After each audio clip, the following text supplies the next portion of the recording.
2장 1절에서 찌온에서 나팔을 불며 나의 거룩한 산에서 경고의 소리를 질러 이 땅 주민들로 다 떨게 할지니 이는 여호와의 날이 이르게 됨이니라.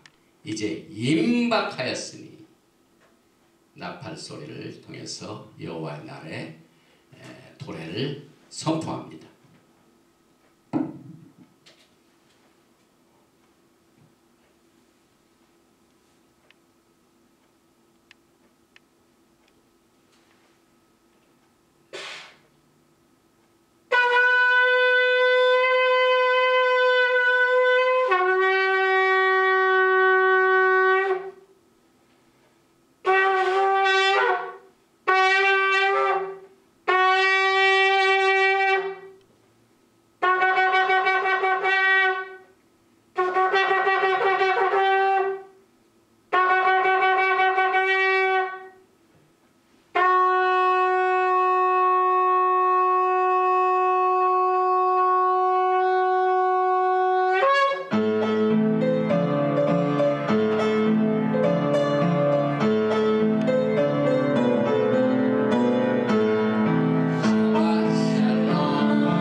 오늘이 벌써 우리가 베레시트 창세기의 토라 포션을 공부한 지가 8주째가 됩니다.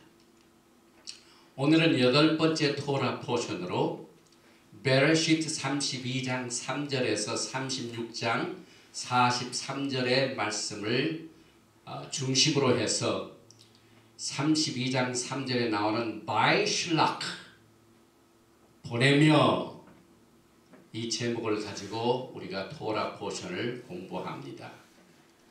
오늘 이 8번째 갖게 되는 이 토라 포션은 지금 전 세계가 처해 있는, 특별히 이스라엘을 중심으로 중동의 평화 안에 대한 여러 열국들의 움직임과 맞물려 있는 이와 같은 그 모든 상황이 오늘 토라 포션으로 같이 가고 있습니다. 그래서 오늘 이 토라 포션 바이슐라크는 집중적으로 야곱의 환난에 관한 메시지를 가지고 오늘 이 토라 공부를 우리가 하게 됩니다. 그래서 이 토라 공부 가운데 특별히 항상 하프타라를 우리가 공부를 하는데, 오늘은 이 바이슐라크가 같이 가는 오바댜 1장 1절에서 21절 전체죠. 이것을 또 하프타라로 우리가 공부를 하게 됩니다. 바루가 타도나이 엘로헤이누 멜렉 하올람 아쉐르 키디샤누 베미스버타 베시바누 라오속 베디브레이 토라. Blessed are you, Lord our God, King of the universe, who sanctified us with your commandment and commanded us to engross ourselves in the word of Torah. 바시엠 예슈아 하마시아.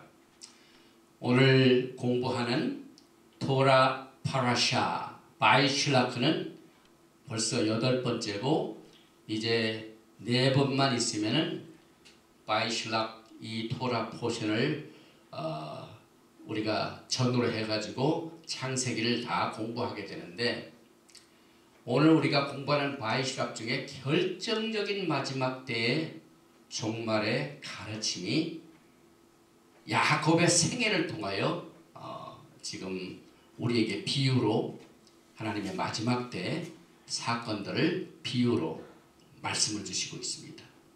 그래서 먼저 창세기 32장, 베레시트 32장 3절 이하 몇 절을 우리가 봉독을 해드리겠습니다. 야곱이 세일 땅 에돔 들에 있는 형 에세게로 자기보다 앞서 사자들을 보내며 그들에게 명령하여 이르되 너희는 내 주 에세에게 이같이 말하라. 주의 종 야곱이 이같이 말하기를 내가 라반과 함께 거류하며 지금까지 머물러 있었사오며 내게 소와 나귀와 양떼와 노비가 있으므로 사람을 보내어 내 주께 알리고 내 주께 은혜 받기를 원하나이다 하라 하였더니 사자들이 야곱에게 돌아와 이르되 우리가 주인의 형 에세에게 이른즉 그가 400명을 거느리고 주인을 만나려고 오더이다. 야곱이 심히 두렵고 답답하여 자기와 함께 한 동행자와 양과 소와 낙타를 2떼로 나누고 이르되 에서가 와서 한 떼를 치면 남은 한 떼는 피하리라 하고 야곱이 또 이르되 내 조부 아브라함의 하나님 내 아버지 이삭의 하나님 여호와여 주께서 전에 내게 명하시기를 내 고향 내 족속에게로 돌아가라 내가 내게 은혜를 베푸리라 하셨나이다. 나는 주께서 주의 종에게 베푸신 모든 은총과 모든 진실하심을 조금도 감당할 수 없사오나 내가 내 지팡이만 가지고 요단을 건넜더니 지금은 2떼나 이루었나이다. 내가 주께 간구하오니 내 형의 손에서 에서의 손에서 나를 건져내시옵소서. 내가 그를 두려워하면 그가 와서 나와 내 처자들을 칠까 겁이 나기 때문이다.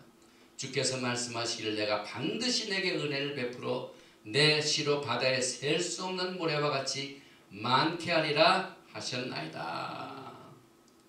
오늘 이 토라 포션은 종말에 관한 지금 현재 일어나고 있는 마지막 시대의 모든 이슈들의 기본적인 진실이 여기에 숨겨져 있습니다. 그래서 우리가 이 토라 포션을 잘 공부하게 되면은 어느 누구보다도 이 종말에 대한 준비를 할 수 있도록 토라를 그렇게 우리에게 주셨습니다. 그래서 야곱을 우리가 잘 공부하게 되면 여러분의 마지막 때에 어떻게 우리가 이 종말을 이겨나갈 것인가 하는 하나님의 지혜를 우리에게 허락하십니다. 먼저 이 토라 포션 바이 슐락 제목이 들어있는 32장 3절 말씀 제일 첫 번째 단어가 바이 슐락 여기 보내며 이 단어는 굉장히 이 히브리 뿌리 사상의 중요한 단어입니다. 그래서 한 2주 전에 뉴욕에서 한 4,000명의 이 정통 발유대인 카바드 선교사 대회가 있었습니다. 그래서 4,000명의 선교사들이 모일 때 그 선교사들을 샬라킴이라고 합니다. 샬라킴. 그래서 바이 샬락 보내며 야곱이 말아킴 사자들을 레파납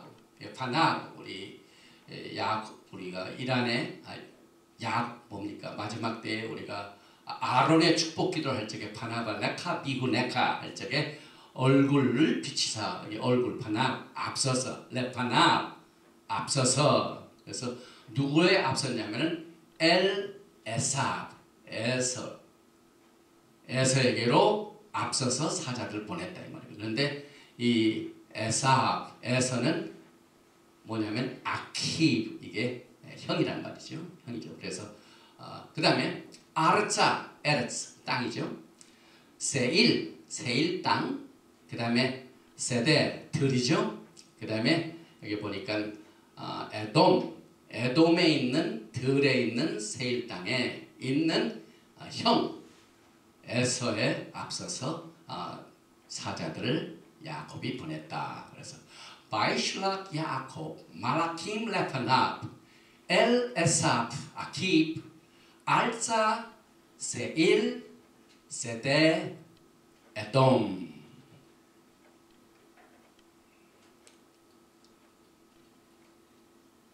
먼저 이 바이슐락의 어원은 샬락 이게 3 letter root word입니다. 그래서 히브리 글자는 항상 어원이 있습니다. 뿌리 글자가 있습니다. 그래서 세 글자입니다. 들어야 신, 라멧, 그 다음에 그래서 샬락, 이게 보내다, 그 다음에 가게 하다, 그 다음에 서로 헤어지다, 그런 뜻이죠. 그런데 이 수치는 338인데 민수기 5장 28절에 그 여인이 정결하면 해를 받지 않고 잉태하리라. 민수기 5장 28절에 나오는 잉태한다는 말, 베니제라가 씨를 낸다 이거죠. 그러니까 이 베니제라라고 잉태하리라 하는 그 수치와 같은 의미를 가지고 있습니다. 그래서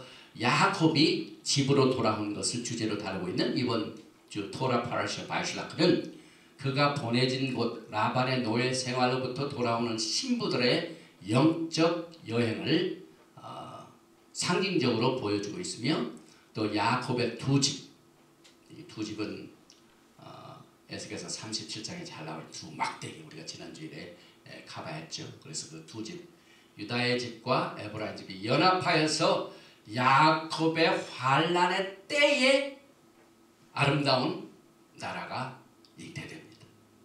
예수와의 사역을 말하는 메시아닉 왕국이 잉태될 것이다 라는 뜻을 가지고 있는데, 제일 먼저 우리가 오늘 이 바이슐라크를 하프타라인 오바댜와 한번 살펴봅니다. 왜냐하면 이 오바댜는 집중적으로 에서를 심판하는 내용이 되어 있습니다. 그래서 에서를 에돔이라고, 에돔 땅에 살고 있기 때문에. 그래서 야곱 족속은 불이요, 요셉 족속은 불꽃이고, 에서는 지푸라기입니다. 그래서 이 셋을 두고 볼 적에 하나님의 집이 두 집이죠. 야곱과 요셉, 에브라임인데 두 집인데, 야곱 족속 유다는 불이고 요셉 족속은 불꽃이 됩니다. 지난주에는 뭐로 되어 있습니까? 활과 화살이 되어 있죠. 근데 하나님께서 여러 가지 모양으로 마지막 때 두 집을 말합니다. 그다음에 오늘 우리가 본문 말씀을 얘기할 적에, 읽을 적에 야곱이 에서를 준비하기에 앞서서 두 때로 자기 아내 레와 라켈 두 때로 나눕니다. 그래서 한 때가 해를 받으면 다른 때는 살려. 하나님께서 이와 같은 지혜를 오늘 이 토라 포션 속에서 주시고 있는데, 이 하프탈에 나와 있는 오바댜를 보면은요, 사자들을 보낸 것이 이 주제가 동일합니다. 그래서 오바댜 1장 1절에 곧 사자가 나라들 가운데서 보내심을 받고 하는데, 오늘 이 토라 포션 제목이 사자들을 보내며 이렇게 됩니다. 그 다음에 또한 에돔의 소식을 전해줍니다. 오바댜는 1장 1절에서 여호와께로 말미암아 소식을 들었나니, 그런데 오늘 토라 포션 창세기 32장 요대로도 6절에도 사자들이 돌아옵니다. 돌아와 가지고 야곱에게 와서 보고를 합니다. 그래서 에서에게 이른즉 그가 400명을 거느리고 주인을 만나러 오더이다. 이것은 사자들을 보냈기 때문에 와서 보고를 받는 이 같은 주제를 다루고 있습니다. 그 다음에 또한 전투 상황에 있어서 오늘 에서가 400명을 거느리고 오는데 그건 뭘 의미합니까? 야곱을 쓰러뜨리려, 전투를 하려, 죽이려고, 전투 상황이죠. 그런데 오바댜 1장 1절에도 후반부를 보면은 너희는 일어날지어다 우리가 일어나서 그와 싸우자 하는 것이 아닙니다. 이 주제가 싸우는 것이 서로 일치합니다. 그 다음에 숫자 4의 의미가, 우리가 히브리 뿌리를 통하여 토라를 공부할 적에 게마트리아 숫자를 많이 얘기하죠. 그런데 그것은 히브리 뿌리가 그런 것이 아니라 하나님이 숫자를 이렇게 사용하십니다. 특별히 사무엘상 17장 16절에 다윗이 골리앗을 대적할 때 사실 블레셋 사람들이 이스라엘 백성들을 40일 동안 조속으로 와서 아주 위협을 주었습니다.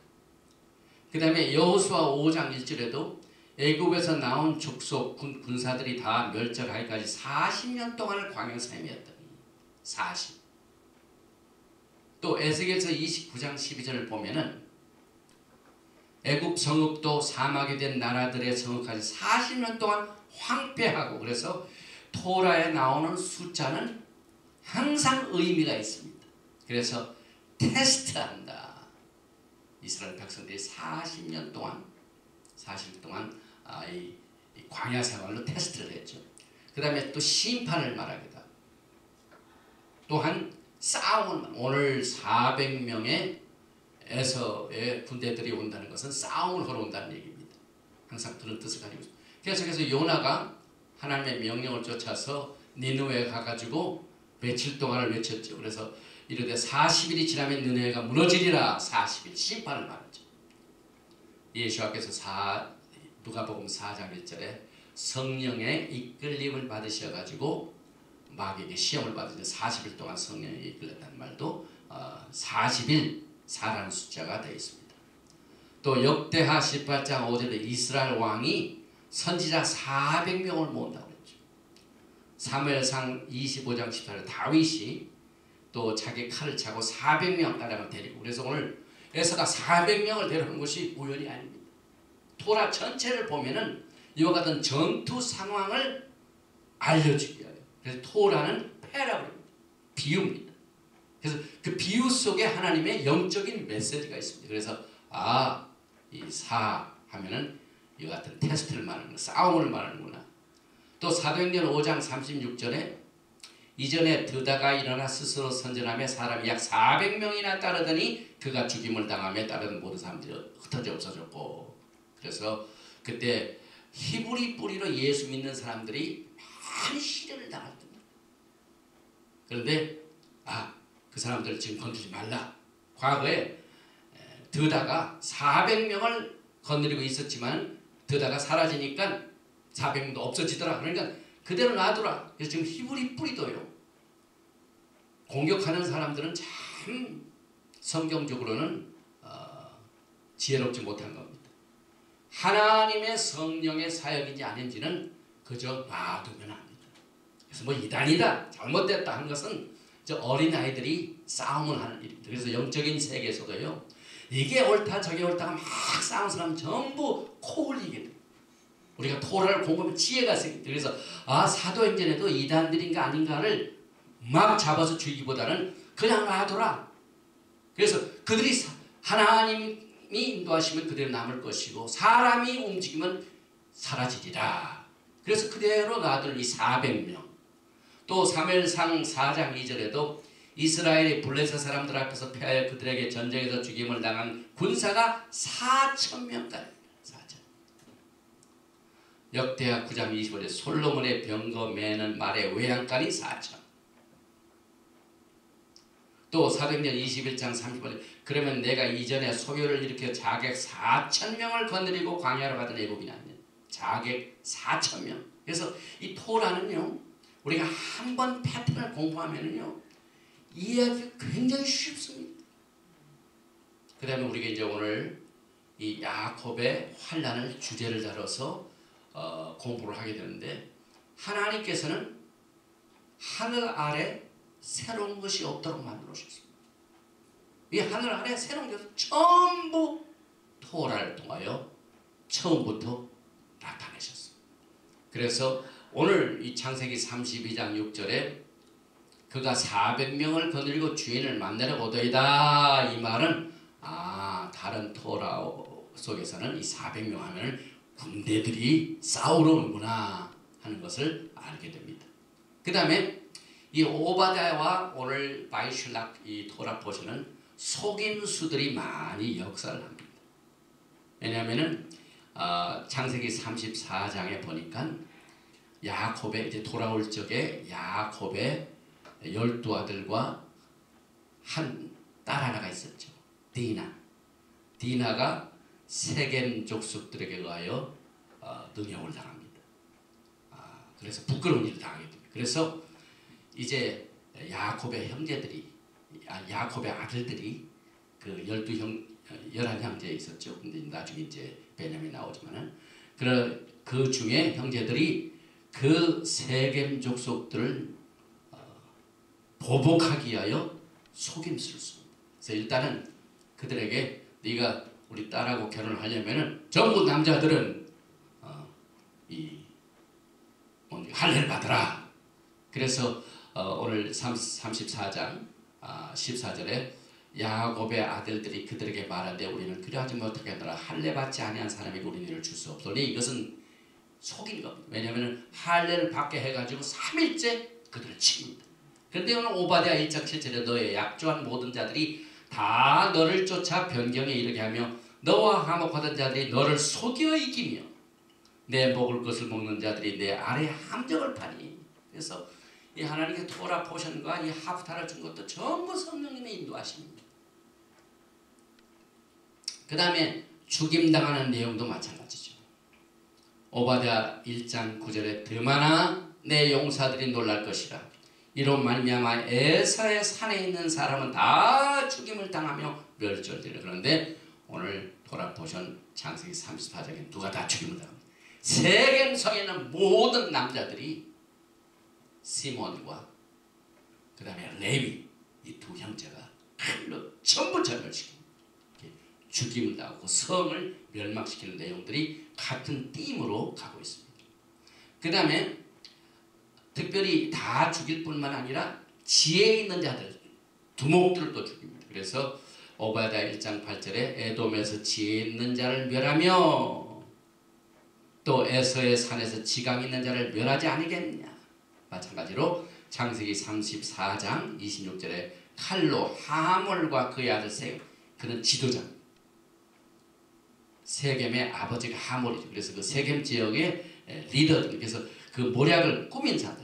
그래서 이 야곱의 족속들에게 그 딸을 주는 대신에 거기는 모든 재물을 우리가 가져야 되겠다 해가지고 결혼시키는 그 속임수를 미리 하나님께서 이 야곱의 자식들에게 깨닫게 하셔서 그 아들 세겜, 아버지 하몰 모든 지도자들을 멸망시킵니다.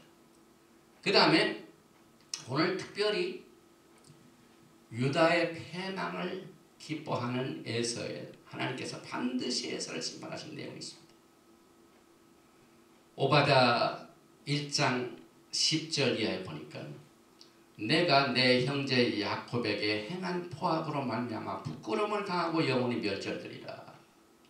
지금 중동에서 야곱을 괴롭히는 자는 누굽니까? 이스라엘을 괴롭히는 전부 에서입니다. 그런데 여기에 야곱의 행한 포악으로 말미암아 부끄러움을 당하고 영원히 멸절되리라. 하나님의 심판합니다. 그래서 11절에 내가 멀리 있었던 날 곧 이방인이 그의 재물을 빼앗아 가며 외국인이 그의 성문에 들어가서 예루살렘 얻게 하여 제비 뽑던 날에도 너도 그들 중에 한 사람 같았느냐. 이스라엘과 유다를 공격하는 모든 일에 가담했던 에서를 하나님이 심판하십니다. 또 12절에 오바댜 1장 12절 내가 형제의 날 곧 재앙의 날에 방관할 것이 아니며 유다 자손이 패망하는 날에 기뻐할 것이 아니며 그 고난의 날에 내가 입을 크게 벌릴 것이 아니냐. 지난번에 예루살렘에 있는 정통파 유대인 그 세나가의 레바이들을 죽였습니다. 그래가지고 피를 흘리고 슬픔을 흘리고 있는데 그 팔레스타인 이 에서의 후예들을 막 기뻐하고 즐거워하고 춤을 추는 장면 똑같습니다. 여기 12절에 유다 자손이 패망하는 날에 기뻐할 것이 아니며 하나님의 토라의 메시지 경고입니다. 우리가 이 토라를 모르면은요 국제 정세를 이해하는 일에 도움을 얻습니다. 토라 속에는 우리가 매일매일 하루를 살며 앞으로 영원한 영광의 날을 준비하는 모든 일의 지혜를 믿음의 선조들을 통하여 이미 처음부터 마지막을 보여주셨습니다. 그래서 계속해서 오바댜 1장 15절과 16절에 여호와께서 만국을 벌할 날이 가까웠나니 내가 행한 대로 너도 받을 것인즉 내가 한 것이 내 머리로 돌아갈 것이라. 너희가 내 성산에서 마신 것 같이 만국인이 항상 마시니 곧 마시고 삼켜서 본래 없던 것 같이 되리라. 하나님께서는 마지막 때에 에서를 심판하실 뿐만 아니라 에서와 합세했던 나라들 모든 열국을 만국을 벌하십니다. 참 염려스러운 것은요, 미국도 그게 포함이 됩니다. 에서와 합세하는 일, 그런 일들이 벌어지고 지금 EU도 마찬가지죠. 유로피안, 프랑스, 영국, 독일 이런 나라들이 전부 에서의 편에 지금 서고 있죠. 또 야곱 족속은 이제 앞으로 자기의 기업을 자기 땅에서 나누게 될 것을 예언하고 있습니다. 그래서 앞으로 될 일이 어떻게 끝나게 될 것인가, 이것을 우리가 이 토라 포션에서 배우게 되는데, 오바댜 1장 17절에 오직 찌온산에서 피할 자가 있으리니 그 산이 거룩할 것이요 야곱 족속은 자기 기업을 들 것이며, 반드시 하나님께서 마지막 때 야곱을 이기게 하셔서 그 조상들로부터 받은 그 땅에서 자기의 장자권을 누릴 것이다. 땅을 누릴 것이다. 기업을 누릴 것이다. 라는 예언이 오바댜서 1장 10절에 있는데, 창세기 34장 27절에 세켐하고 싸워가지고 야곱이 뭘 얻습니까? 기업을 얻죠. 그래서 창세기 34장 27절, 야곱의 여러 아들이 그 시체 있는 성읍으로 가서 노략하였습니다. 그 디나를 욕보인 그 모든 이 세켐에 있는 성을 다 공격하고 거기 있는 물건들을 노략했습니다. 그래서 28절에 그들이 양과 소와 나귀와 그 성읍에 있는 것과 들에 있는 것과 그들의 모든 재물을 빼앗으며 그들의 자녀와 그들의 아내들을 사로잡고 집 속의 물건을 다 노략한지라. 여기서 노략으로 나왔지만은 이것은 앞으로 야곱이 하나님이 주신 기업을 자기의 땅에서 누리게 될 것이다 라는 예언입니다. 그래서 이걸 아주 구체적으로 설명하는 내용이 오바댜서 1장 18절에 야곱 족속은 불이 될 것이며 요셉 족속은 불꽃이 될 것이요 에서 족속은 지푸라기가 될 것이다. 오늘 에서가 400명을 거느리고 야곱을 죽이려고 왔지만은 그 판도는 그렇게 되는 게 아니라 마지막 때는 누구를 이긴다고요? 보니까 불이 있고 불꽃이 셉니까? 지푸라기가 셉니까? 이게 얼마나 이해하기가 쉽습니다.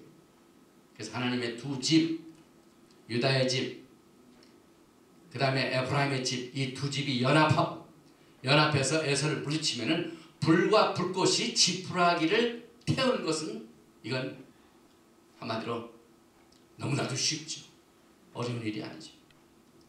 창세기 34장 25절에 여기에 보니까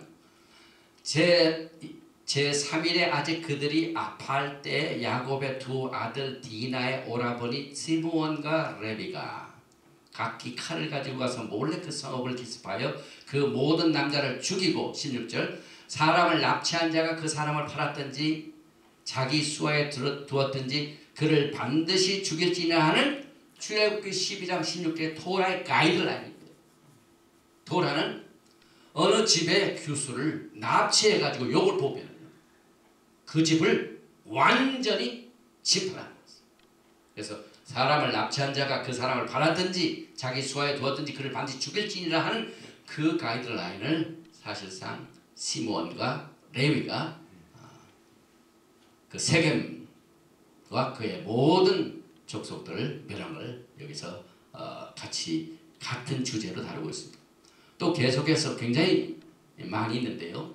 오바댜 1장 19절 그들이 네겝과 에서의 산과 평지와 블레셋을 얻을 것이요 또 그들이 에브라임의 들과 사마리아 들을 얻을 것이며 베냐민은 길앗을 얻을 것이며 창세기 34장 8절 이 에서 곧 에돔이 세일산에 거주하냐 세일산에 있는 에돔 족속의 조상 에서의 족보를 이라고. 그래서 사실상 여기서 세일산 산이 말이고 이스라엘 산 이스라엘 오늘 토라는 이스라엘 산은 지금 현재 웨스트 뱅크 지역과 예루살렘을 말이죠. 세일산 에서가 사는 곳 세일산 평지에 에서가 산다는 것은 이것은 전부 에서를 말하죠. 그래서 이 오바댜 1장 21절에 구원받은 자들이 지온산에 올라와서 에서의 산을 심판하리니. 그런데 또 창세기 34장 25절에 오라버니 디나의 오라버니 시므온과 레이가 각기 칼을 가지고 가서 몰래 그 성읍을 기습하여 그 모든 남자를 죽이고, 그래서 이 야곱의 세력들이 그 세겜에 있는 세력들을 심판하는 내용들을 통해서 앞으로 에서의 산을 심판하는 하나님의 계획을 여기에 숨겨놓으셨습니다. 그래서 이 오바댜와 바이시라크를 서로 이렇게 대조를 해보면서 그 주제를 다루게 됩니다. 오바댜는 에서에 대한 예언이죠. 그 다음에 그 토라 포션 바이시락은 에서에 대한 예언 중에서 에서가 심판을 받는데, 여기는 세겜이 심판을 받는 내용으로 나타내고 있죠. 그 다음에 숫자 400은 주제적으로 전투와 연결된다는 것. 그 다음에 야곱의 아들 시므온과 레이가 세겜을 파괴시킨 사건은 이스라엘 마지막 때 에서의 후예들과 치르게 될 마지막 전투가 될 것을 여기에서 나타내고 있습니다. 그래서 시편 60편 6절에 하나님이 그의 거룩하심으로 말씀하시되 내가 뛰놀리라 내가 세겜을 나누며 숲꽃 골짜기를 측량하리라. 길르앗이 내 것이요 므낫세도 내 것이며 에브라임은 내 머리의 투구요 유다는 나의 규이며. 이 테힐림 시편 60편 6절에 아주 귀중한 말씀이 있습니다. 여기 보니까 7절에 시편 60절에 에브라임은 내 머리에 예수와 구원의 투구가 나오죠. 그래서 에브라임은요 예수 믿고 구원받는 것을 하나님께서 복을 주셨어요. 전 세계에서 유대인들 정통과 유대인들이 모르는 예수를 믿고 구세주를 얻어서 구원을 얻는 축복을 받고, 그러나 유다는 나의 규임이요. 유다의 주특기는 뭡니까? 유대인들의 주특기는 뭡니까? 토라입니다. 그래서 하나님의 두 집이 한쪽은 토라가 있고 한쪽은 예수가 살아계신 토라. 그래서 우리가 이 토라를 공부하면서 가장 초점이 되는 예수아와 그의 구속의 사역과 예수아의 역할과 그의 태스크를 우리가 항상 생각해야 됩니다. 그런데 오늘 이 토라 바이시락에서 가장 중요한 이슈를 우리가 꼭 짚고 넘어가야 할 것이 야곱의 환란의 주제입니다. 우리는 지난 주일에 마지막 때에 이스라엘의 12지파를 모으시는 예수와의 구속의 롤, 역할이죠.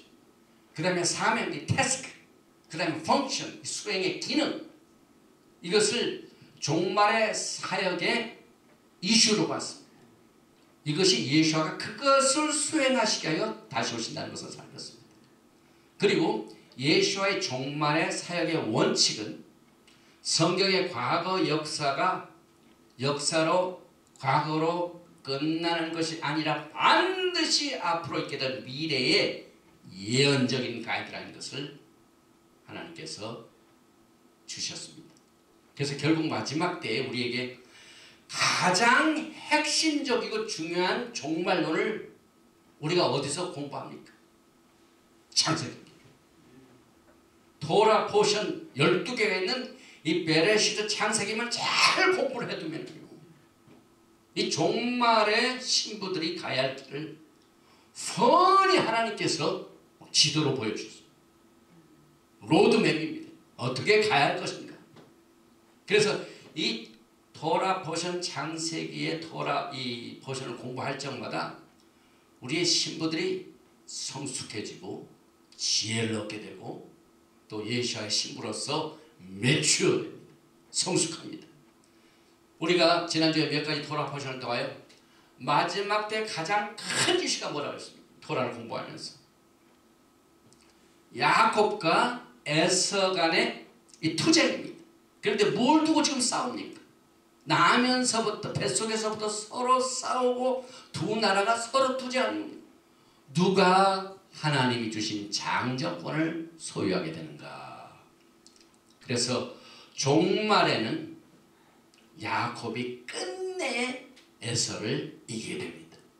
그런데 그 야곱의 승리는 지금 있는 것이 아니라 예수께서 오실 때입니다. 그래서 야곱이 에서를 이기는 그 시간은 예수와의 오심의 때와 같이 갑니다. 그러므로 예수와의 재림의 문맥은 헬라 사상을 바탕으로 한 기독교의 종말과는 달리 흩어진 12지파를 이스라엘의 12지파를 모으실 구속의 사역에서 그의 그 역할의 기능을 굉장히 우리가 이 토라 속에서 강조하고 있는 것을 통하여 그 이슈의 가장 중요한 내용을 예수께서 무엇 때문에 재림하시 이것을 성취하시기 예수께서 오신다 라는 것을 배웠습니다. 그리고 난 뒤에 예수께서 이제 감난산에 재림하실 때 이스라엘의 긴 흩어진 포로 생활은 끝을 맺습니다. 그것은 뭐냐면 이 땅에 영광의 신랑과 신부가 살게 된 집을 얻는 메시아의 왕국을 세우게 되고 예수께서는 이스라엘과 함께 세상을 다스리게 됩니다. 그래서 이제 지난주 바에체에서 야곱이 20년 플러스 1년, 왜냐하면 돌아보면 6년을 일하고 나는데 종이 7년째는 쉰다고 그래서 7년, 6년, 1년 해가지고 21년이 됩니다. 그래서 긴 21년간의 라반 밑에서의 생활을 마치고 이제 고향으로 돌아옵니다. 그런데 오늘 보니까 토라 포션 바이실락 이 창세기 31장 2절에 야곱이 라반의 안석을 본즉 자기에게 대하여 전과 같지 아니하더라. 이건 뭘 의미하면 하나님께서 이제는 야곱이 라반을 떠날 때가 됐다는 거예요. 하나님의 구속의 계획이 지금 다음 단계로 넘어갑니다. 그래서 야곱이 포로 생활을 끝내고 돌아오는 터닝 포인트입니다. 이것이 여러분과 저에게 굉장히 중요합니다. 여러분. 창세기 31장 3절에 여호와께서 야곱에게 이르시되 내 조상의 땅 내 족속에게로 돌아가라. 내가 너와 함께 있으리라 하시니라. 이 말씀이 유대인들에게만 야곱에게만 주신 말씀 같지만은 히브리 뿌리는 그렇지가 않습니다.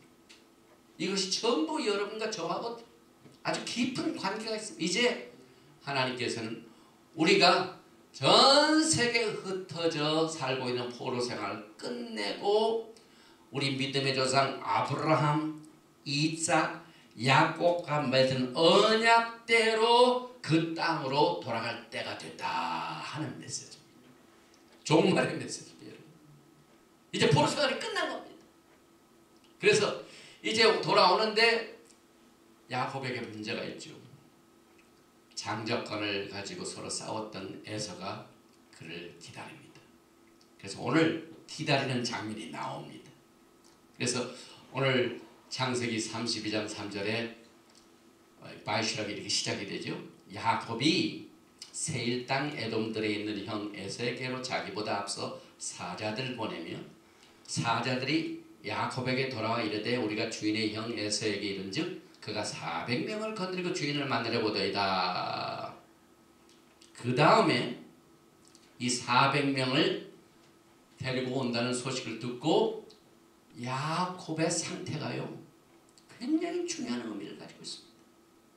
오늘 7절에 보니까 야곱이 심히 두렵고 답답하여 자기와 함께한 동행자가 양과 소와 낙타를 두 때로나 그 다음에 24절에는 이제 야곱이 다 보내고 난 뒤에 홀로 남았더니 어떤 사람이 날이 새도록 야곱과 씨름하다가 여기에서 야곱이 두렵고 답답하고 홀로 남은 것은 이스라엘의 마지막 때의 영적인 상태, 육체적인 상태가 어떻게 될 것인가에 대한 예언적인 메시지. 이게 마지막 때 이제 이스라엘의 저주가 이렇게 됩니다. 그래서 그 다음 말씀에 보니까 창세기 32장 27절과 28절에 사람과 씨름을 한 자니 그 사람이 그에게 이르되 내 이름이 무엇이냐? 그가 이르되 야곱이니이다. 그가 이르되 내 이름을 다시는 야곱이라 부를 것이 아니요 이스라엘이라 부를 것이니 이는 내가 하나님과 및 사람들과 겨루어 이겼습니다. 하나님께서는 야곱의 이름을 에서를 만나고 난 뒤에 심히 두렵고 떨리고 홀로 남은 이 상태에서 이름을 바꾸셔가지고 야곱의 장래의 길을 예언하십니다. 여기 보니까 그 사람과 씨름을 했는데 누가 이깁니까? 나에게 축복을 주지 않으면 내가 놓지 않겠다. 끝내 야곱은 사람과 씨름해가지고 이기게 됩니다. 그래서 야곱을 이스라엘이라 부르는 이유는 야곱이 종말에는 반드시 이기게 된다. 그래서 여기에 앞으로 지금 현재 상황도 마찬가지입니다. 이스라엘은 팔레스타인, 아랍 이런 에서의 후예들과의 싸움에서 지금 심히 두렵고 답답하고 홀로 남아서 이제 이스라엘 돕는 나라들이 거의 없습니다. 여러분. 미국도 벌써 지금 금이 갔습니다. 지금 특별히 백악관과 예루살렘과는 금이 갔습니다. 지금 이스라엘이 얼마나 외로운지 모릅니다. 또 이번에 그 이스라엘의 정치 상황이 굉장히 지금 힘들게 되죠. 나타냐후가 또 다시 또 내각을 해야 돼요. 선거를 다시 치러야 돼요. 누가 될지도 모릅니다. 이 상황에 지금 EU도 막 공격을 하죠. 미국도 맞아. 유엔도 그렇죠. 해가지고 야곱은 지금 홀로 남아있는 이 상태가 지금 오늘 토라 포션으로 같이 이제 국제사회에서 완전히 이스라엘이 고립된 상태. 그런데 하나님께서는 이스라엘을 끝내 이기게 하십니다. 그래서 이스라엘 그 이름 자체를 보면은요 두 단어의 합성어입니다. 사라엘 그 뜻입니다. 사라 이것은 다투다, prevail 싸우다는 말입니다. 엘 이것은 하나님입니다. 하나님과 싸운 자. 엘 그렇죠. 그래서 이스라엘이라는 뜻은 그가 하나님으로서의 역할을 이 땅에서 다스림으로 할 것이다. 하나님께서 쓰시는 나라입니다. 이스라엘이라는 이름을 하나님이 주셨습니다. 그래서 여기에 엘 이것은 하나님이죠. 살 이것은 프린스 평화의 왕 할 때 살 샬롬 이제 살. 근데 여기 보니까 아사 이사 이세라 쭉 이 보니까 그가 이길 것이다. 사라. 그래서 이스라엘 이 뜻이 앞으로 이스라엘 운명을 나타내줍니다. 그런데 이스라엘 글자를 보면은요 히브리 알파벳에서 제일 적은 글자가 요드입니다. 제일 큰 글자가 라메드입니다. 그래서 이스라엘은 요드로 시작해서 라메드로 끝납니다. 적게 시작했지만 끝내는 승리하게 된다. 그런데 이 세상을 말해주는 미스라임은 이 맴이 열린 맴으로 시작됐다가 닫힌 맴으로 끝나죠. 그래서 이 맹이 열렸다는 건 들어갈 때는 쉬운 것이 세상입니다. 그러나 빠져나가기가 힘든 데가 세상. 죄나 마찬가지. 죄. 들어갈 때는 쉽지만 나갈 때는 길이 막혔다. 그러나 이스라엘은 적은 글자로 시작됐지만 가장 큰 글자로 끝났기 때문에 마지막은 영광으로 승리한다. 그래서 이제 이와 같은 이 배경하에 야곱의 환란의 성경적인 콘텍스트가 뭡니까? 이 토라를 우리가 공부할 때 가장 중요한 첫째도 콘텍스트, 둘째도 콘텍스트, 세 번째도 콘텍스트. 우리가 성경을 해석할 적에 사람들이 뭘 잘못 이해한 것 전부 이 콘텍스트가 엉뚱한 곳에서 온 것에서 얘기를 하기 때문에 그렇습니다. 이 야곱의 환란, 오늘 야곱에 대한 것이 집중도로 달아오지는 토라 보시는 이 바이슐락에서요. 도대체 하나님께서 어떠한 콘텍스트에서 어떠한 문맥 가운데서 야곱의 환란이라는 이름이 나왔는가? 사실 이스라엘과 유다의 포로들이 조상의 땅으로 돌아가는 그 날이 야곱의 환란입니다. 그 배경을 에레미야 선지자가 30장 3절에서 여호와의 말씀이니라 보라 내가 내 백성 이스라엘과 유다의 포로를 돌아가게 할 날이 오리니 내가 그들을 그 조상들에게 준 땅으로 돌아오게 할 것이니 그들이 그 땅을 차지하리라. 여호와께서 말씀하시니라. 여호와께서 이스라엘과 유다에 대하여 하신 말씀이 이러하니라. 야곱의 환란이라는 이 뜻의 배경은 흩어진 12지파가 하나로 모아져서 고국 땅으로 돌아가는 때입니다. 이것을 우리는 절대로 잊어서는 안 됩니다. 우리가 요한계시록을 보면 환란, 야 야곱의 환란, 막 두렵고 무섭고 부정적이고 그렇게만 종말로 해석을 합니다. 그러나 토라는 그렇지가 않습니다. 마지막 때에 진리가 진리 아닌 것처럼 무시를 당하고 진리 아닌 것들이 진리로 이렇게 판을 치는 세상이 마지막 때입니다. 검은 것을 희다고 하고 흰 것을 검다고 하는 이와 같은 마지막 때 우리는 이것을 무엇으로 분별을 하고 제대로 깨닫게 됩니다. 그래서 하나님의 마지막 때의 토라의 회복을 엘리야의 이 시대로 주시는 이유가 바로 그렇습니다. 엘리야의 사역이 토라의 회복이기 때문에 그래서 야곱의 환란의 뒷배경은 부정적인 게 아니다. 이스라엘의 흩어진 12지파들이 아브라함과 이삭, 야곱의 언약대로 그 땅으로 돌아오는 것이 야곱의 환란의 컨텍스트이다. 그런데 보니까요, 하나님께서 이것을 어떻게 이제 포장을 하시냐면요, 에스겔서 34장 12절에 목자가 양 가운데 있는 날에 양이 흩어졌으면 그 때를 찾는 것 같이 내가 내 양을 찾아서 예수와께서는 마지막 때에 하시는 일이 뭡니까 여러분? 우리가 지난주에 요한복음 10장 11장 에스겔서에 나오는 예수께서 선한 목자라서 흩어진 12지파를 모아 생명을 내놓고 양을 찾는 분이 메시아다, 예수하다. 그래서 그 양떼를 찾는 것 같이 내가 내 양을 찾아서 그 양을 찾는 때를 하나님께서 에스겔서 34장 12절에 뭐라고 말씀하냐면 흐리고 캄캄한 날에 그 흩어진 모든 것을 그것들 거두리지라. 그래서 이스라엘과 유다가 조상의 땅으로 돌아오게 되는 그 날은 밝지가 않습니다. 흐리고 캄캄. 지금 우리가 살고 있는 시대가 무슨 때입니까? 밝지가 않습니다. 여러분. 정치도 그렇고 경제도 그렇고 자연 것도 그렇고 모든 게 지금 흐린 날씨요, 캄캄한 날입니다.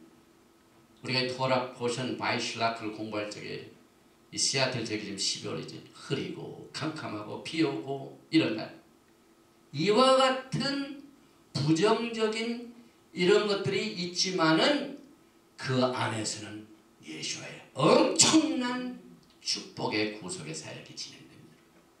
그래서 흐리고 캄캄한 날 하면 그 여호와의 날. 여호와의 날은 메시아의 킹덤을 말합니다. 그리고 메시아의 킹덤은 흐리고 캄캄한 그 날을 포함시킵니다. 그러니까 하나님의 영광의 나라는요, 그 시작이 환하게 시작되는 게 아니에요. 야곱의 환란으로 시작하기 때문에 메시아닉 킹덤은 야곱의 환란을 포함시킵니다. 이게 하나님의 지혜인데요. 엊그제 제가 저 리누드에 살고 있는 아들 집에 가가지고 식사를 나누면서 이번 주 토라 포션을 얘기했습니다.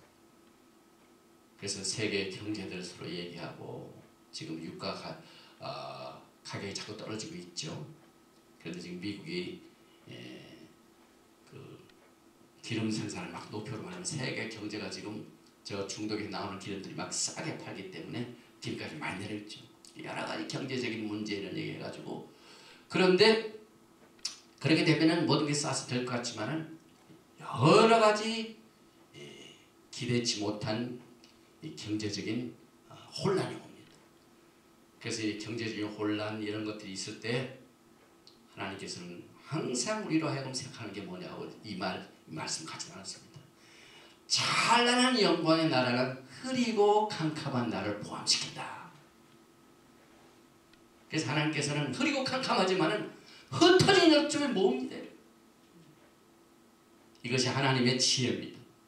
또 마지막 때 기독교는 예수와의 재림을 사모하면서도 예수께서 에레미야 31장 10절이 말하고 있는 선한 목자로서 그 이스라엘 흩어진 양떼들을 모으신 12지파를 모으시는 이 사건이 재림하고는 전혀 관계가 없는 것처럼 문맥을 봅니다.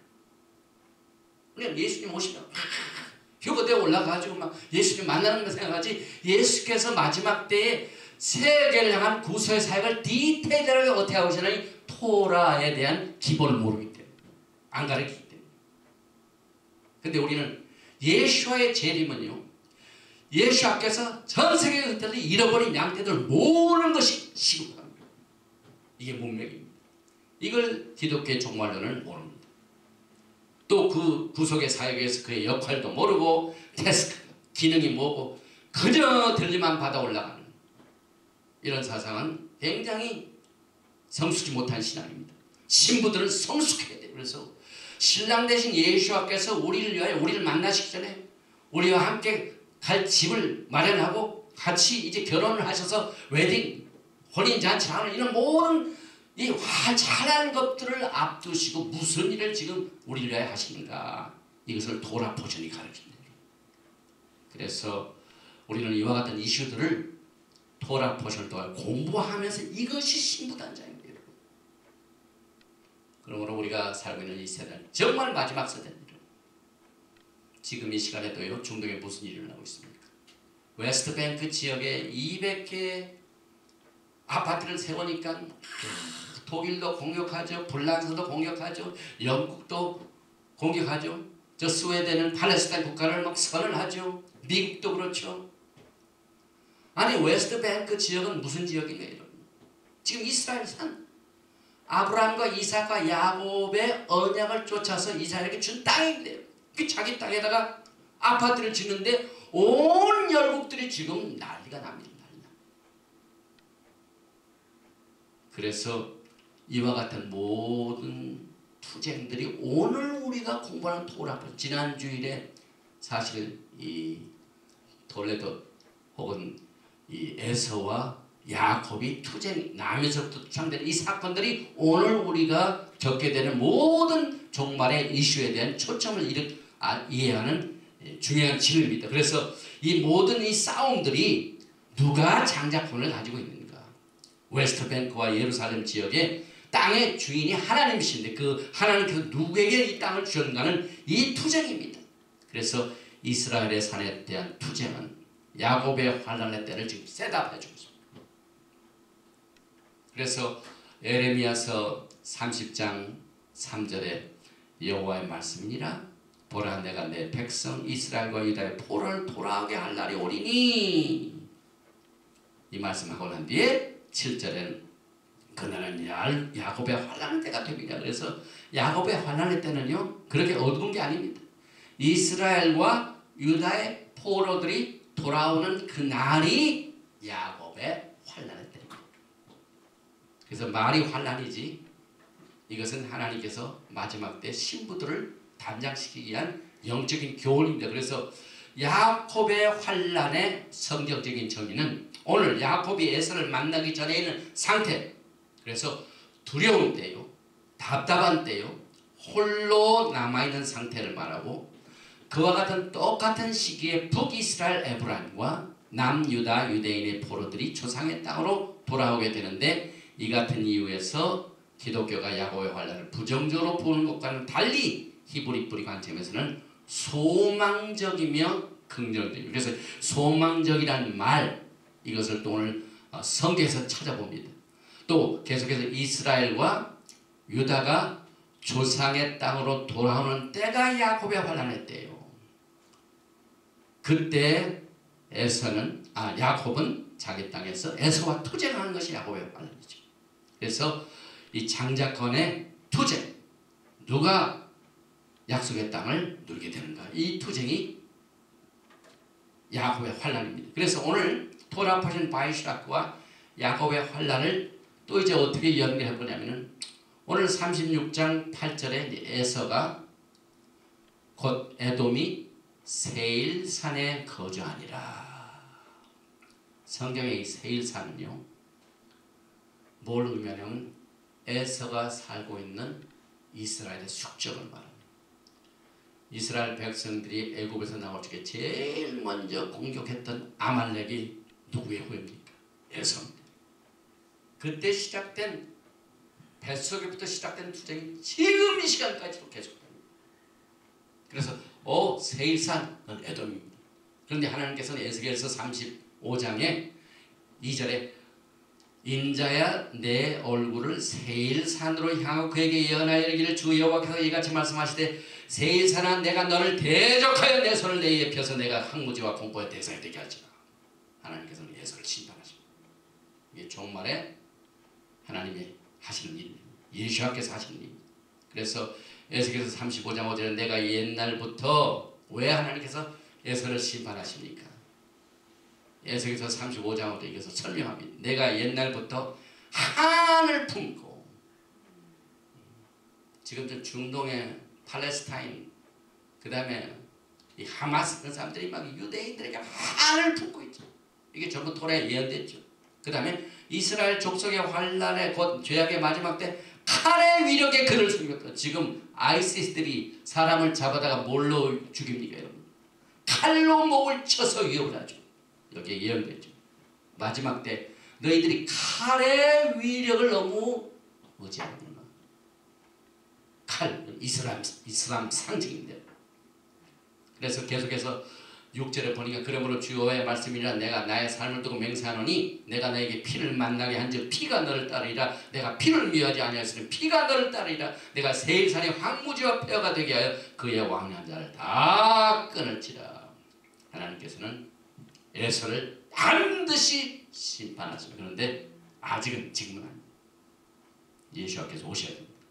그래서 이슬람은 옛날부터 이스라엘에 대하여 한을 푼 것, 그리고 이스라엘 족속의 환란 때에 야곱의 환란의 때가 같은 말로 사용된다는 것. 그래서 여기에 이 포로 생활을 했던 이스라엘의 그 원인은 언약을 어긴 결과입니다. 왜 북이스라엘이 포로 생활을 합니까? 왜 남쪽 유다가 포로 생활을 합니까? 하나님이 주신 토라를 어겼기 때문에 그렇습니다. 남유다는 안식년을 안 지킵니다. 70년을 바깥에서 보는 것은 안식년 안 지킵니다. 그래서 토라를 따를 때와 토라를 어길 때 북이스라엘과 남유다의 모든 상태들이, 이것이 우리들의 개인적인 생활에 적용이 됩니다. 그리고 이때 무슨 일을 하시냐면은 예수와께서 내가 메시아다라고 직접 알려주십니다. 이게 에스겔서 35장 11절의 예언입니다. 그러므로 주 여호와의 말씀이니라. 내가 나의 삶을 두고 맹세하노니 내가 그들을 미워하여 노하며 질투한 대로 내가 내에 행하여 너를 심판할 때 그들이 나를 알게 하리라.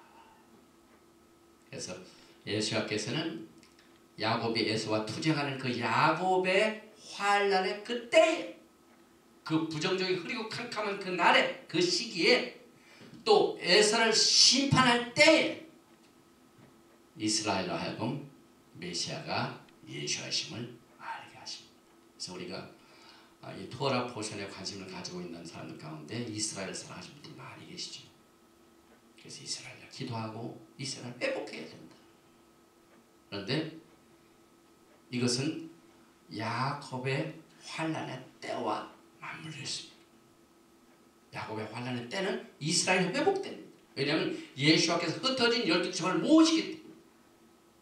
그래서 그때에 예수와께서 메시아가 되신 것을 알게 하는 때, 이런 축복이 야곱의 환난이라는 이것에 지금 숨어있는 진리입니다. 그래서 에스겔서 35장 11은 내가 이스라엘 산들을 가리켜 말하기를. 이스라엘 산들이 또 나오죠.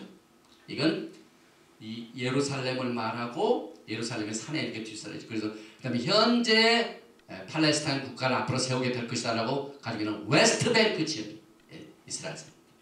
하나님께서는 특별히 이스라엘 산을 강조하신 이유는 마지막 때 웨스트뱅크 지역이 아주 이 세상의 모든 문제의 이슈가 됩니다. 그런데 여기 보니까 내가 이스라엘 산들을 가리켜 말하기를 저 산들이 황폐하였으므로 우리에게 넘겨주어서 삼키었다 하여 욕하는 모든 말을 나 여호와가 들은 줄을 내가 알리로다. 에서가 욕하는 이스라엘 산들이 누굽니까? 에서가 막 욕하고 뺏으려고 하고 탐내고 하는 그 지역이 현재 웨스트뱅크 지역과 예루살렘 지역입니다. 그리고 에스겔서 36장에 가보면은요, 또 구체적인 내용들이 나옵니다. 36장 1절에 인자야 너는 이스라엘 산들에게 예언하여 이르기를. 이스라엘 산들은 현재 웨스트뱅크와 예루살렘입니다. 여호와의 말씀을 들으라. 주 여호와의 말씀에 대적이 에서가 지금 팔레스타인 아랍 이 세력들이죠. 이슬람이 내게 대하여 말하기를 하하 예정 높은 것이 우리의 기업이 되었도다 하는. 지금 이게 무슨 말입니까? 여러분? 웨스트뱅크 지역 이 땅이 전부 우리 땅, 우리 땅이 되었도다 에서가 하는 일이죠.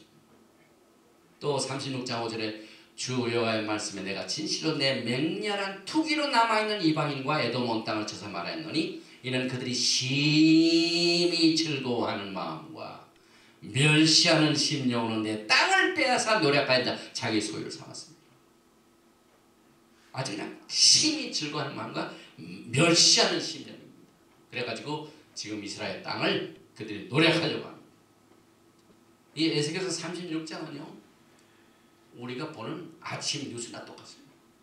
지금 그 땅을 가지고 하나님의 땅을 빼앗는 이 에돔, 에서의 세력들, 이슬람 세력들, 이런 세력들을 하나님께서 이제 앞으로 심판을 하시는데 그 이유는 하나님의 땅을 빼앗기 때문에. 내 땅, 이건 사실 내 땅은 유대인의 땅도 아니에요.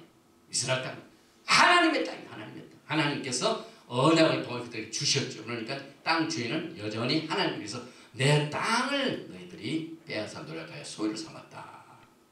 그래서 사실 지금 중동 평화안은요 UN, 미국, EU가 뭘 지금 합니까?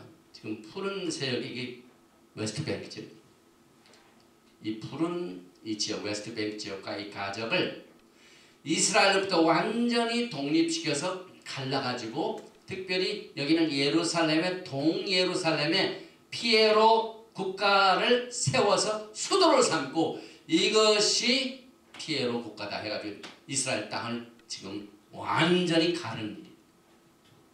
이게 지금 현재 세계가 돌아가는 가장 큰 이슈입니다. 그런데 우리가 이 토라를 통하여 지금 EU, USA, UN이 중동 평화안을 이렇게 가지고 하는 그 이유는 우리가 토라를 해석해 보면은 땅의 주인이신 이스라엘의 하나님께서 아브라함, 이삭, 야곱과 언약을 맺은 것은 거짓말이다. 에서와 맺어서 에서에게 장자권이 있다는 거나 마찬가지다. 그러니까 이와 같은 일을 하는 일이 앞서서는 지금 미국, 독일, 불란서, 영국, UN, EU 이와 같은 열국들이 전부 하나님의 주인의 땅을 이건 토라는 이건 이스라엘한테 지나간 일이고 아무런 의미를 갖고 있지 않다 해가지고 이 땅을 팔레스타인 국가에다가 넘겨주어서 땅을 갈라가지고 거기에 두 나라를 세워야 된다 하는 것이 지금 중동 평화입니다. 이게 중동 평화가 토라로 보면 얼마나 무서운 일입니까? 그래서 지금 유엔의 이스라엘 땅 분할 계획은요 1947년 11월 29일 유엔에서 의결된 내용을 바탕으로 해가지고 그 땅을 바탕으로 하는데 사실상 이 땅을 보면은 이 지도에 보면은요 만약 팔레스타인 국가가 웨스트뱅크와 가자에 세면은 사실 이 웨스트뱅크 지역에서 가장 짧은 이 지중해까지의 길이는 9마일밖에 안 돼요. 여기 뭐 사우스센터 그거밖에 안 돼요 지금. 그러니 이스라엘이 어떻게 안전한 것을 지킬 수가 있어요? 이건 말이 안 되는 내용입니다. 여러분. 특별히 유엔 결의안 242, 338을 바탕으로 해가지고 이렇게 땅을 가르는 일을 지금 추진하고 있는데 이건 불가능한 범죄 행위입니다. 여러분. 그래서 하나님께서는 이렇게 예언하죠. 에서와 열국의 이 같은 땅 가르기의 평화 해결 방법은 앞으로 무서운 하나님의 심판을 가져옵니다. 에스겔서 36장 5절이죠. 주 여호와께서 이같이 말씀하시기를 내가 진실로 내 맹렬한 질투로 남아있는 이방인과 에돔 온 땅을 쳐서 말하였노니 이는 그들이 심히 즐거워하는 마음과 멸시하는 심령으로 내 땅을 빼앗아 노력하여 자기 소유를 삼아서 미국이 지금 앞장서고 있죠. 하나님께서 미국을 심판하죠. 영국도 불란서도 독일도 앞장서고 있죠. 이제는 완전히 팔레스타인 국가를 거의 세우기 직전입니다. 이와 같은 열국과 에서의 평화안을 두고 하나님께서는 내가 맹렬한 질투로 그 땅을 치겠다. 여기 내 맹렬한 질투라는요. 야훼 하나님 그 땅을 누구에게 주셨다고요? 아브라함, 이삭, 야곱. 그 하나님이 택하신 족속과 언약을 맺어서 그 후손들에게 그 땅을 주고 그것을 기업으로 주소. 이게 토라입니다. 이것을 완전히 무시하고 그 땅을 딱 갈라서 웨스트뱅크와 가자는 지금 팔레스타인 국가를 세우고 그래서 하나님께서 거기에 대하여 맹렬한 질투라는 말은 언약을 무시하는 사람들에 대한 하나님의 분노입니다. 그래서 창세기 22장 16절에 이르시되 여호와께서 이르시기를 내가 나를 가리켜 맹세하노니 내가 이같이 행하여 내 아들 내 독자도 아끼지 아니하였은즉 내가 내게 큰 복을 주고 내 씨가 크게 번성하여 하늘의 별과 같고 바닷가의 모래같이 하리니 내 씨가 그 대적의 성문을 차지하리라고 하나님께서 아브라함에게 그 믿음을 보시고 주신 그 언약을 완전히 지금 열국과에서는 무시하고 있습니다. 그래서 여기 보니까 내가 나를 가리켜 맹세하노니 이 말은 무슨 말이에요? 하나님이요 이 땅을 아브라함과 이삭 야곱 후손들에게 주신다고 할 때 내가 맹세한다고. 이게 얼마나 강한 어조입니까 여러분. 이걸 건들면 하나님의 심판입니다. 이만큼 무섭습니다. 여러분. 그래서 지금 유엔 미국과 EU가 추진하고 있는 중동 평화안 즉 이스라엘 땅에서 웨스트뱅크와 동예루살렘을 갈라서 그 팔레스타인 국가를 세우고 거기에 수도를 삼고 하는 모든 열국의 움직임은 야훼 하나님의 권위를 무시했습니다. 야훼 하나님의 인테그리티 그 진실성 영원히 변치 않은 토라 이것을 완전히 무시한 하나님께 대한 도전입니다. 다시 말하면 하나님을 거짓말장이로 만드는 엄청난 범죄입니다. 우리가 토라를 버리고 무슨 하면 이렇게 다 범죄가 됩니다. 그래서 하나님을 거짓말장이로 만드는 그 나라를 하나님 그냥 두시겠습니까 여러분? 그래서 야곱의 환란이 지금 눈앞에 다가온 것을 우리는 이 토라 포션을 우리가 차근차근 공부하면서 그 바탕을 그 모든 패턴을 우리가 공부하면서 종말을 준비합니다. 그래서 이제 열국이 심판을 받을 적에 우리가 참 궁금해요. 저도 궁금해요. 하나님께서 그 땅을 가는 것을 보시고 이 세상을 심판하십니다.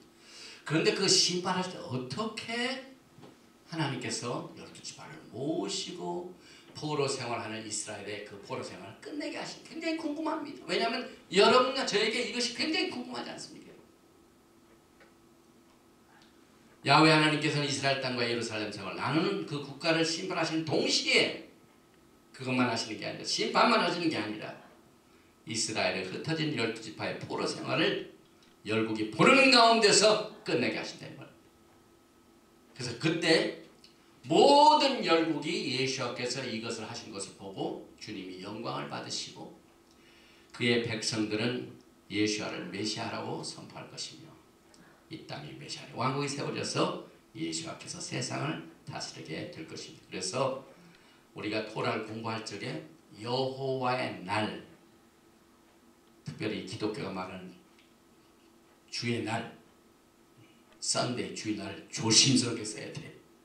주의 날은 토라적으로 보면은 심판의 날이요, 어둡고 캄캄한 날이요, 야곱의 환란의 날이요, 메시아의 왕국의 날이요, 이렇게 다양한 아주 하나님의 위대한 구속의 계획들이 포함되어 있는 말입니다. 그래서 토라는 세상에서 이렇게 심판받고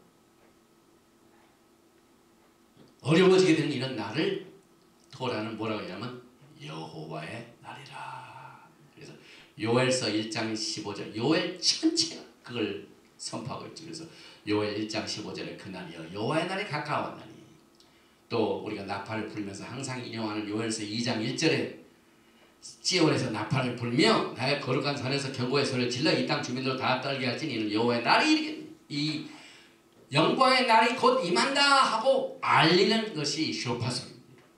파수꾼의 임명, 이 사명입니다. 또 여호와의 날은 어둡고 캄캄한 날이요 짙은 구름이 덮은 날이라. 요엘서 2장 2절. 그런데 요엘서 3장 2절에는 내가 만국을 모아내리고 여호사밧 골짜기에 내려가서 내 백성 곧 내 기업인 이스라엘 위하여 거기에서 그들을 심문하리니 이는 그들이 이스라엘 나라를 가운데서 흩어버리고 나의 땅을 나누었으며. 하나님께서 이 세상을 심판하시고 열국을 심판하시는 그 가장 큰 이유는 이스라엘 백성 흩어버리고 내 땅을 너희들이 나누고. 그래서 여기 보니까 여호사밧 골짜기, 여호사밧, 이 말은 무슨 말이냐면은 이 샤바트는 심판을 말합니다. 하나님께서 심판하셨다 그 뜻입니다. 그래서 여호와의 날에 열국은 이스라엘 땅을 나누게 되는 이것을 하나님께서는 이제 요엘서 3장 2절에서 그 골짜기, 심판의 골짜기에 내려가서 내가 이스라엘 위하여 그들을 심문하고 나의 땅을 나누는 것을 내가 심판하겠다 그 뜻입니다. 그래서 이 열국이 땅을 나눌 때 거기에 팔레스타인 국가를 세우면은요 반드시 무슨 일이 벌어냐면은 그 웨스트뱅크 지역에 살고 있는 유대인들은 나가요. 2009년인가요? 저 가자 지역에서 1만 명의 유대인들이 철수했습니다. 그런데 그렇게 되는 것이 평화를 가져오는 길이라고 해서 유대인들이 거기서 나왔는데 그 이후에 지금 6년 동안 무슨 일이 벌어졌으면 그 지역을 바탕으로 해가지고 로켓 쏘죠, 동굴 파죠, 막 모든 테러가 다 거기서 나옵니다. 그러니까 지금 열국들이 땅을 나눠서 팔레스타인 국가를 세우면 평화가 생길 것이라는 거짓말입니다. 그런데 무슨 일을 하냐면 그들이 땅을 나누면서 거기에 살고 있는 유대인들을 내쫓습니다. 그래서 요엘서 3장 6절에 또 유다 자손과 예루살렘 자손들 헬라 족속에게 팔아서 그들의 영토에서 멀리 떠나게 하였습니다. 지금 웨스트뱅크 지역에 한 30만의 유대인이 살고 있습니다. 여기 팔레스타인 국가가 세워지면 그 30만이 어디로 갑니까 지금? 여기 그림에 보면 2005년 8월 달에 유대인들이 1만 명이 가자에서 철수했습니다. 근데 그 이후에 엄청난 테러 행위와 전쟁들이 벌어졌죠. 그러면 이 땅을 갈라가지고 나라를 세운다고 해서 평화가 오는 게 아닙니다. 마지막 때 열국이 이스라엘과 예루살렘 성의 땅을 나눈 것은 전쟁을 가져오는 무서운 결과를 가져오게 되는 것을 이 토라는 가르치고 있습니다. 그래서 또 요엘서뿐만 아니라 스가랴서에서도 이것이 강조되고 있습니다. 스가랴서 14장 예수께서 오실 때 그때 모습이죠. 여호와의 날이 이르니라. 그런데 스가랴서 14장 2절에 보면은 성읍 백성이 절반이나 사로잡혀가니 땅을 갈라가지고 또 예루살렘에 남은 백성들을 사로잡아 이런 일들이 벌어지고. 그런데 이와 같은 때에 예수와께서 어떤 일로 이스라엘을 도와주시고 흩어진 12지파를 모십니까? 궁금하죠? 그런데 그것은 새로울 게 없어요. 우리가 이제 다음 토라 포션, 다음에 우리가 공부하게 될 베르시 다음에 뭐냐면 슈모트, 엑소더스, 출애굽기죠. 출애굽기에서는 하나님이 어떻게 그들을 보호하시고 이 야곱의 환난의 때를 준비시켜서 그들을 하나님이 일을 하시는가 하는 것을 자세히 말씀하셨어요. 그래서 스가랴서 14장 3절에서 인용하고 있습니다. 그때에 여호와께서 예수와께서 나가서 그 이방 나라들을 치시되 심판하실 때 이왕의 전쟁 날에 싸운 것 같이 하리라. 뭐 하나님께서는요 지나간 역사들을 다 보여주시고 앞으로 나도 그렇게 할 거야 그 말입니다. 이 땅을 열국들을 심판할 때 어떻게 이스라엘 백성들을 모시가는 일은 과거에 내가 애굽에서 이스라엘 백성들을 건져낼 적에 그것을 반대했던 열방들을 내가 심판한 그 옛날에 싸웠던 똑같은 그대로 이왕의 전쟁 날에 싸움 같이 내가 아니라. 그래서 여기 이왕의 전쟁 날에 싸운 것은 야훼 하나님께서 이스라엘을 애굽에서 탈출시킬 때 나중에 알고 누가 따라왔습니까? 말 타고 병거가 떠난 이스라엘 백성들을 또 잡으려고 막 뒤에 막 병사들이 마차를 타고 바로가 왔죠. 바로가 군대들을 모아가지고 이스라엘 백성들을 다시 잡으려고 쭉 왔는데 어떻게 됩니까? 하나님께서 강한 평판으로 그들을 치셨습니다. 그래서 바로도 전부 물에 빠져 죽었어요. 이게 앞으로 마지막 때 하나님께서 하실 일입니다. 그게 앞으로의 마지막 때 전쟁을 하나님께서는 과거에 애굽에서 탈출할 때 바로를 무찔렀던 똑같은 방법으로 내가 이 적들을 심판하겠다. 그래서 스가랴서 14장 4절을 보면은 야훼께서 하나님이 이것을 말합니다. 그래서 예수와의 재림을 말씀하면 그날에 그의 발이 예루살렘 동쪽 감난산에 서실 것이요. 예수와께서 오시는 지상 재림을 말하죠. 그런데 여기 보니까 그 전에 이 스가랴에서 보면은 스가랴 14장에 예수를 엘로힘 하나님 그때에 여호와께서 나가사 14장 3절에는 여호와께서 나가사 싸우시죠. 그런데 그 싸우신 분이 바로 4절에는 그날에 그의 발은 예수란 말이에요. 그래서 여기 14장 3절에 여호와는 14장 4절에 예수와 똑같습니다. 그래서 예수와께서는 여호와 하나님으로 이 땅에 다시 오신 것을 말하죠. 그래서 열국을 심판하신 중에 또 무슨 일이 벌어지냐면은 여기 보니까 에스겔서 37장 15절에서 28절 우리가 지난주에 커버했죠. 두 막대기 유다와 에브라임을 하나로 모는 이것이 사실상 마지막 때에 이 야곱의 환난 중에 성취가 됩니다. 그래서 그가 이스라엘의 포로들을 이스라엘 산에 돌아오게 하는 그 예언은 야훼 하나님께서 아브라함, 이삭, 야곱과 맺은 언약을 열국들에게 확실하게 선포하시는 예언입니다. 그러므로 예수와의 재림과 종말의 구속은 철저하게 어디다 바탕을 두고 있다고요? 하나님께서 아브라함과 이삭과 야곱에게 언약으로 주신 그 언약을 철저하게 성취하십니다. 그러니까 아브라함, 이삭, 야곱의 언약은요 종말의 신부들이 꼭 붙들어야 언약인데요. 그 언약임을 포함돼요. 그러니까 종말의 신부들은요 언약을 벗어나서는 절대로 그리스도의 신부가 될 수가 없습니다. 신부로서 준비될 수가 없습니다. 그래서 종말에 하나님께서 이 토라를 회복하십니다. 그래서 이 종말과 토라 포션의 중요성을 이제 마무리하면서 제가 이 메시지를 마치게 되는데요. 토라 속에 계시한 하나님의 종말의 계획을 우리가 깨닫고 여호와의 날을 준비하는 것은 이것이 우리의 청사지이기 때문에 그렇습니다. 청사지. 집을 짓는 엔지니어, 건축가들이 무슨 패턴대로 집을 짓습니까? 기분 나는 대로, 손 가는 대로 집을 짓니까? 집을 짓기 전에 반드시 청사진이 있습니다, 여러분.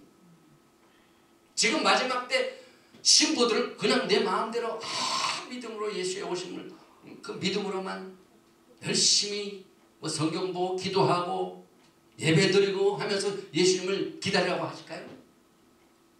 안 그렇죠. 하나님의 가이드라인이 있습니다. 청사진이 있습니다.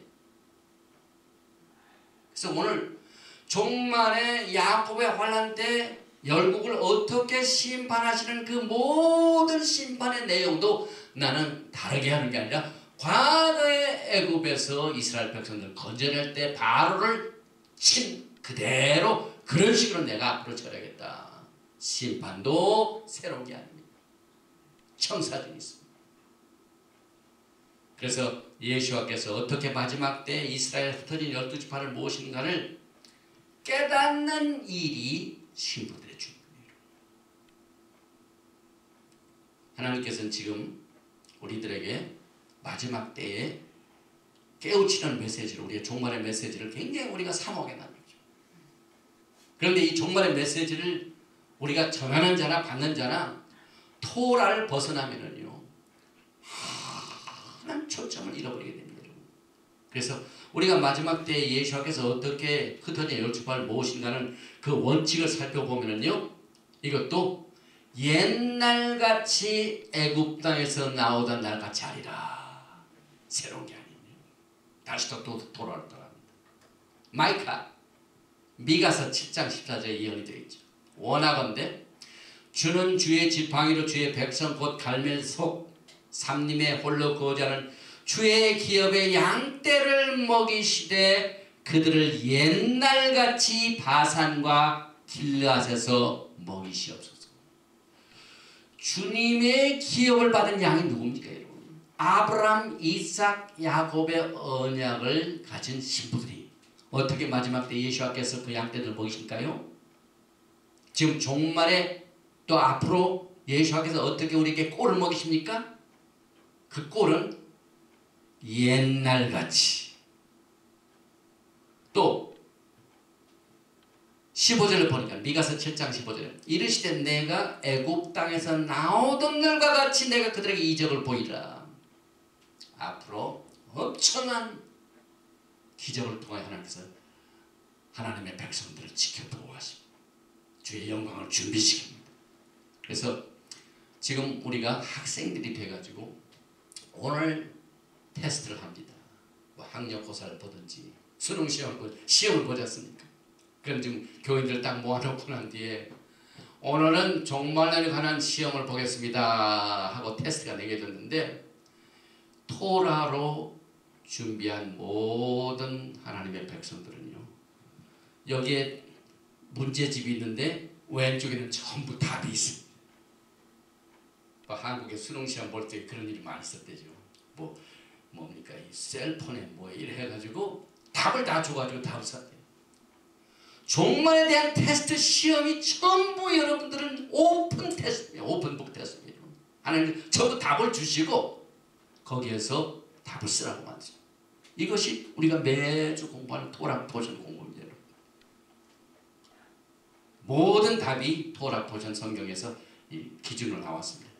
그래서 오늘 우리가 이제 다뤘던 흐리고 캄캄한 이 날이, 다시 말하면 야곱의 환란이 이렇게 참 부정적으로 봤는데, 호세아서는요 이것을 통해 뭐라고 하냐면은 호세아서 2장 14절에 그러므로 보라 내가 그를 타일러 거친 들로 데려가서 말로 위로하고 거기서 비로소 그의 포도원을 그에게 주고 아골 골짜기로 소망의 문을 삼아 주리니 그가 거기서 응대하기를 어렸을 때 애굽 땅에서 올라오던 같이 하리라.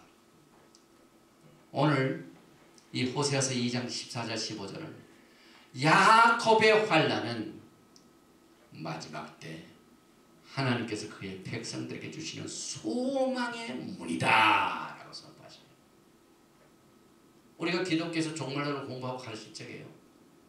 야곱의 환난은 전부 죽이고 부시고 심판하고 아니면 부정적으로만 우리가 배워왔습니다. 그런데 토라에는요, 이것이 소망의 문이다 라고 한 번도 제가 과거에 신학교에서 훈련받을 적에 배우지 못했어요. 그러니까 우리가 토라를 통해서 이것을 깨닫게 됩니다. 그래서 아골 골짜기가 소망의 문이 됩니다. 아골 골짜기 뭡니까? 아골 골짜기. 이게 뭐니까 야곱의 환난이란 뜻입니다. 아골이란 뜻이 번뇌하다, 환난. 그래서 야곱의 환난할 때는 아골 골짜기로서 아골 골짜기는 마지막 때의 소망의 문이 된다. 그 소망의 문이 되는 이유는 우리가 예수와의 영광을 보게 때문에 그렇습니다. 그래서 호세아서 2장 15절에 뭐라고 하냐면, 그런 다음에 내가 거기에서 포도원을 그에게 되돌려주고 아골 평원이 희망의 문이 되게 하면 그는 젊을 때처럼 에집트 땅에서 올라올 때처럼 거기서 나를 기쁘게 대할 것이다. 표준 세 번역이 번역을 제일 잘했어요. 또 공동 번역에도 이 호세아서 2장 15절에 거기에 포도원을 마련해주고 아골 골짜기를 희망의 문으로 바꿔주리라. 그제야 내 사랑이 그 마음에 메아리치리라. 이집트에서 나오던 한창 피어나는 시절같이. 그래서 야곱의 환난이 부정적인 게 아니라 하나님께서 과거에 이스라엘 백성들이 에집트에서 나올 때 얼마나 그들이 기쁘고 즐거워하고 감사하고 찬양했습니다. 그래서 그날 무슨 일이 벌어졌습니까? 찬송을 합니다, 여러분. 예수께서 마지막 때 아골 골짜기를 소망의 문으로 바꾸시기 때문에 과거에 출애굽기 15장에 보면은 내가 여호와를 찬송하리니 그는 높고 연하오시며 맑은 큰 자들을 바다에 던졌습니다. 하나님께서 강한 편팔로 이 바로를 치실 적에 모든 이스라엘 백성들이 감사 찬양을 했어요. 그런데 그게 내가 여호와를 찬송하리니 그것이 I will be them. 이게 종말에 여러분과 제가 똑같은 찬양을 부르게 될 것입니다. 그리고 그 노래는 어린 양의 노래요, 모세의 노래입니다. 그래서 요한계시록 15장 2절에 또 내가 보니 불이 섞인 유리바다가 짙은 것이 있고 짐승과 그의 우상과 그의 이름의 수를 이기고 벗어난 자들이 유리바다 가운데 서서 하나님의 검은관을 가지고 하나님의 종 모세의 노래 어린 양의 노래를 불러 이르되 주 하나님 곧 전능하신 이시여 하시는 일이 크고 놀라우시도다. 만국의 왕이시여 주의 길이 의롭고 참되시다. 그래서 우리가 매주 토라를 공부하면서 셔바 때 부르는 미카모카, 주와 같은 지가, 주와 같은 신이 그 어느 누구가 주와 같은 자가 있습니까? 기한이라 이것은 하나님을 우리가 찬양해야 됩니다. 그리고 요한계시록 15장 2절에 하나님의 검은고를 가지고 찬양이 나옵니다. 그래서 하나님의 검은고는 이제 이스라엘의 포로 생활이 끝난 것을 상징합니다. 그래서 예수께서는 이제 시온을 건설하시고 그의 영광 중에 나타나시게 될 것입니다. 시편 102편 16절에 여호와께서 시온을 건설하시고 그의 영광 중에 나타나 시온을 건설하시고 전 세계에 흩어진 이스라엘 12지파를 모으신 것이 시온을 건설하시고, 그때 과거 이스라엘 백성들의 구름 기둥과 불 기둥의 영광을 보인 것처럼 마지막 때는 똑같이 과거에 하신 그대로 애굽에서 이스라엘 백성들 건재는 그대로 똑같이 적들을 심판하시고 우리로 하여금 우리의 입에서 어린 양의 노래를 부르는 날이 눈앞에 다가왔습니다. 그때까지 우리는 이 토라의 말씀으로 마지막 때의 일들의 청사진을 우리가 토라에서 발견하여 주의 영광을 바라보는 여러분과 제가 되시기를 주님의 이름으로 축원드리며 오늘 토라 포션 바이시락을 끝까지 들으신 여러분들에게 하나님의 축복이 함께 하시기를 축원드리면서 메시지를 마칩니다. 예바라헤카 아도나이 베이시메레카 야에 아도나이 파나발레카 비쿨레카 이사 아도나이 파나발레카 베야상레카 샬롬. 여호와께서 내게 복을 주시고 너를 지키시기를 원하며 여호와께서 내게 얼굴을 비치사 은혜 베푸시기를 원하시며 여호와께서 내게 얼굴을 향하여 드사 평강 주시기를 원하노라.